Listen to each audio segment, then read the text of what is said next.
Good morning, good afternoon, good evening, everybody. Excuse the background music, but I thought I'd do this podcast for you ahead of your upcoming end of term 2 exams. Now, just to remind you, the exam here is going to be quite a nice one. You know, I've made it for you, so I know that we've done everything in lesson. It will be on the topics of settlements, okay? So that means about where people live. We'll go over that in a moment. But also, it'll be on about plate tectonics. So that's volcanoes, tsunamis, earthquakes. And you'll also be tested on rivers. So they are the 3 topics that will come up in the end of year exam. So just to clarify what a settlement is, it's where people settle down. It's where people live. That can be throughout history, in different areas, or even today. So people live near certain places for certain reasons. They live near rivers to have, plenty of water access for hygiene and for drinking purposes. People traditionally lived on high land to be safe from potential invaders. And also, when the car was invented and transport was invented, being near roads and train stations was very important, as it meant people could move themselves and transport goods they were trying to sell or even buy in easily. And a picture like the one on the screen right now, if you're asked in the exam, what evidence is there that this is a settlement, or a picture like this is a settlement, well, fairly straightforward. You have the river there. You can see people have built their houses on the side of the river. There seems to be boats, or at least a communication between these houses, like a long straight channel where they can get down. There's houses in the distance. Looks like a water tank or a port at the start of the picture in the bottom left. So yeah, different reasons. Look for roads, look for any buildings, look for houses, look for churches and religious infrastructure, trees and green space for vegetation for farming. That's also very important, okay? So that's quite important for settlements. You also need to know about how the Burgess model, we looked at very briefly, changes the way the area looks. What I mean by that is, how is the city centre different to the outskirts? So we looked at this for Nicosia and Lefkosia in our lessons. So in the centre of Lefkosia, for example, the houses are very small. Lots of shops. This is the CBD, the Central Business District. And if you live there, it's very easy to go to work and work in these places, but normally it's small flats above shops, or small houses that are very, at a push. As you move outside the city centre and you go towards the city, but the outskirts of the city, then houses start to get a bit bigger. Maybe you might start to see some 2-bedroom flats. Maybe you might start to see some terraced houses in a line. And then as you get to the suburbs, as you get to the outskirts, for example, I guess you could say Girna Kyrenia from Lefkosia, then you start to see houses that have more space, like swimming pools. You start to see houses that have gardens. You start to see 3, 4, 5-bedroom villas, because you don't really get that in the city centre. There's not enough space. There's more green space on the outskirts, and people, therefore, if they work in the centre, would have to commute in. That's much easier when you're driving or getting the train. So that's settlements. I'd also recommend now revising earthquakes, for sure, and about each different plate boundary.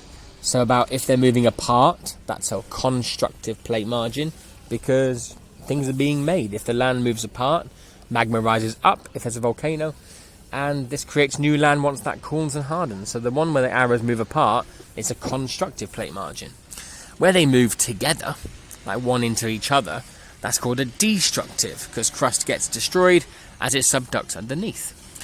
And the last one is a conservative plate margin, where the plates slide side by side. Now, why the plate's moving at all, that comes back to convection currents, and it comes back to the fact that, don't forget, the 4 stages. In the inner core, heat rises. It's very hot in the inner core. So heat and air and gas rise up. It then travels through the mantle, outer core and inner core, through towards the crust, sticks to the crust and drags it and moves it, and then sinks back down in a curved shape, only to repeat over and over and over again, which will move the crust over time. That's how convection currents work. Make sure you know your key terms like focus. That's where the earthquake starts. The epicenter. This is the point directly above the focus on the Earth's surface where the earthquake's at its strongest.